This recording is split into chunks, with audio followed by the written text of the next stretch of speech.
In 1992, I suddenly decided, I was doing very well. I was the president of an American company, drawing a good salary in those days, have all the perks. But I decided to quit my job and get my foundation started, which I did. And the first subject on which we worked was on good governance and the effects of that on corruption and black money. So corruption and black money are very important themes, which I thought, because they were affecting my work as a president of the company, I used to have a lot of problems on these issues. And I think every common citizen in the country at that time felt that if we could remove corruption, if we could remove black money, their lives would be more peaceful, would be more productive, and the country would progress. So our foundation took up this as a subject. We decided that we'll concentrate only on good governance. We'll only concentrate on corruption, on black money. So how did we do it? The way we did it was, because these are very complex problems, so we simplified the whole problem. We took the definition of good governance as the same as good management. We went to the Oxford Dictionary, we had a look, what is the meaning of good governance? Good governance actually means good management of the country. When you manage a company, it's called good management. But when you manage a country or a state or any public organization, then is governance, good governance, where public money is involved. So we said, how do we explain this to the people of India? So we did the reverse. We talked of the effects of bad governance. We talked about the effects of corruption. We talked about the effects of black money. We tried to give simple examples of life. For example, we said that you can get a driving license by paying money in the RT office. That's bad governance. So what are the effects of that? People kill each other on the roads. There are drivers who can't read and write any road sign. There are drivers who have got a license without really a proper test. There are drivers who really don't know anything about driving, but they are driving. They are such a big danger. It's bad governance.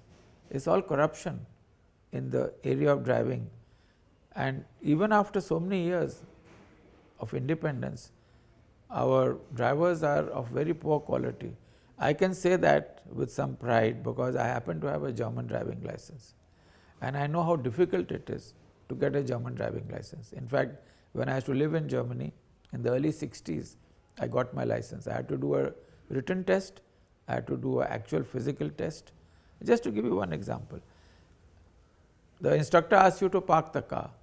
If the tire of your car is more than 4 inches away from the curb, you are disqualified.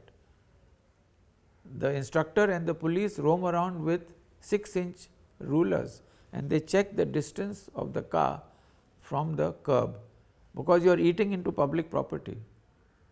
So the question is, there are people who really kiss the curb, they spoil the tire, but they save the penalty from the police. Now that's all part of good governance. I am only giving you one example of driving, there are multiple examples. So corruption is something which is really eating into the Indian economy. But then we started looking at black money. Now black money in India, according to our study, is not something which has happened overnight.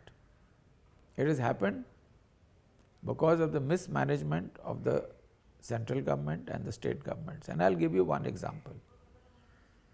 In our country, where is black money generated? Black money is generated by businesses because they are dealing with cash, they are dealing with money. And nobody wants to pay taxes anywhere in the world. Now these guys are having a field holiday. Why? Because nobody knows who they are. The Government of India, Ministry of Finance, Ministry of Corporate Affairs, they only register public limited and private limited companies, which are less than 0.5% of businesses. 99.5% are micro, small, medium enterprises. And most of them are partnerships and proprietary companies and nobody knows who they are. There are about 160 million. There are 16 crore micro, small, medium enterprises in India. We do not know who they are, we do not know where they are, we do not know how they are classified, and they are also not defined as per international standards. So, they deal in cash. Now, we have been talking about demonetization since the last 5 years. It's written in our handbook, it's written, in fact, it's written also, we have also printed it on the back of our envelope, corruption and black money, how it can be eradicated.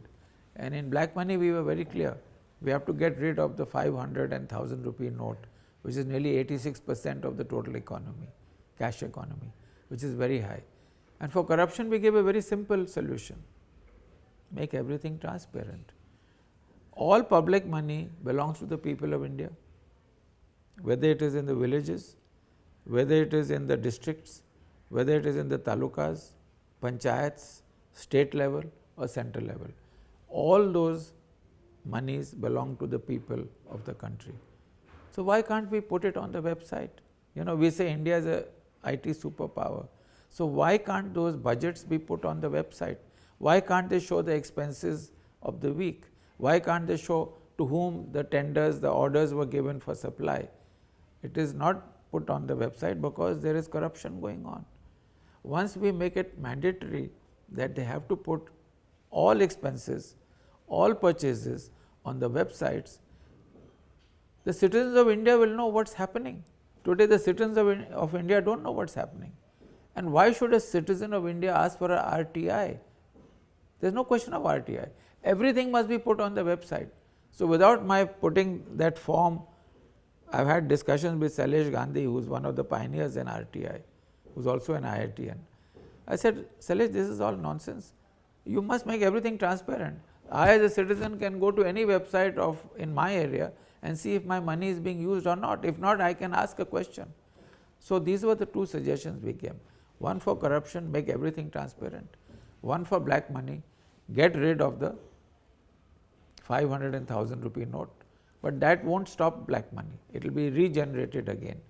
The only way to stop black money or minimize it would be to see that the tax base, which is only 4% today, how to increase it as much as possible, for which we have solutions and for which I have spoken in under the subject of tax base, because that's a completely different ball game which needs to be addressed, and I think the government is looking into all our suggestions.